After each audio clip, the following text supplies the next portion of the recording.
মিটে গেল অন্নপূর্ণা নিয়ে সমস্ত ধোঁয়াশা, পাওয়া গেল সবার প্রশ্নের উত্তর। জানা গেল যে কারা পাবে ৩,০০০ টাকা আর কারা একেবারেই পাবেন না। সাথে জানা গেল কাদের করতে হবে পুনরায় আবেদন। অন্নপূর্ণার স্ট্যাটাস চেক করতে গিয়ে অনেকেই দেখছেন লেখা রয়েছে রিজেক্টেড, আবার অনেকের ব্যাংক ভ্যালিডেশন ফেলিওর, কারো আবার দেখাচ্ছে অ্যাপ্লিকেশন আন্ডার প্রসেস, আবার কারো স্ট্যাটাসে দেখা যাচ্ছে ফর ফিউচার ভেরিফিকেশন। আর এবারে জানা গেল এই সমস্ত স্ট্যাটাসের মানে দীর্ঘ প্রায় 20 দিন বন্ধ থাকার পর অবশেষে ফের খুলেছে অন্নপূর্ণা যোজনার অফিসিয়াল সোশ্যাল রেজিস্ট্রি পোর্টাল।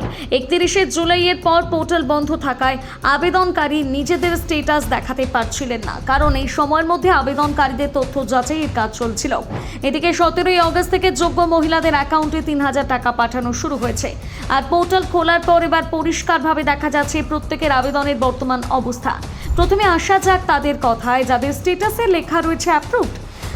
আপনার স্ট্যাটাস যদি অ্যাপ্রুভ দেখায় তার অর্থ আপনার আবেদন আপাতত অনুমোদিত হয়েছে এবং আপনি প্রকল্পের সুবিধা পাওয়ার জন্য যোগ্য তালিকায় রয়েছেন, অর্থাৎ এই দফায় টাকা পাওয়ার কথা রয়েছে। এরপর রয়েছে রিজেক্টেড স্ট্যাটাস নিয়ে। স্ট্যাটাস দেখলে বুঝতে হবে আপনার আবেদনটি বর্তমানে বাতিল করা হয়েছে। তবে এখানেই সব শেষ নয়, সরকারি তথ্য অনুযায়ী যোগ্য হলে পরবর্তী সময়ে পুনরায় আবেদন করার সুযোগ দেওয়া হবে। আবার অনেকের স্ট্যাটাসে রয়েছে ফর ফিউচার ভেরিফিকেশন। এর অর্থ আপনার দেওয়া তথ্য নিয়ে এখনো চূড়ান্ত সিদ্ধান্ত হয়নি, অর্থাৎ আপনার আবেদন নিয়ে আরও একবার যাচাই বাছাই করা হবে। তাই এই স্ট্যাটাস দেখলে আপাতত অপেক্ষা করতে হবে। অনেকের স্ট্যাটাসে আবার আন্ডার প্রসেস, এর অর্থ আপনার আবেদনপত্র এখনও যাচাই করা হচ্ছে, আপনার তথ্য নিয়ে এখনও কোনো প্রাথমিক সিদ্ধান্ত নেওয়া হয়নি। এই স্ট্যাটাস দেখলে আপাতত অপেক্ষা করতে হবে।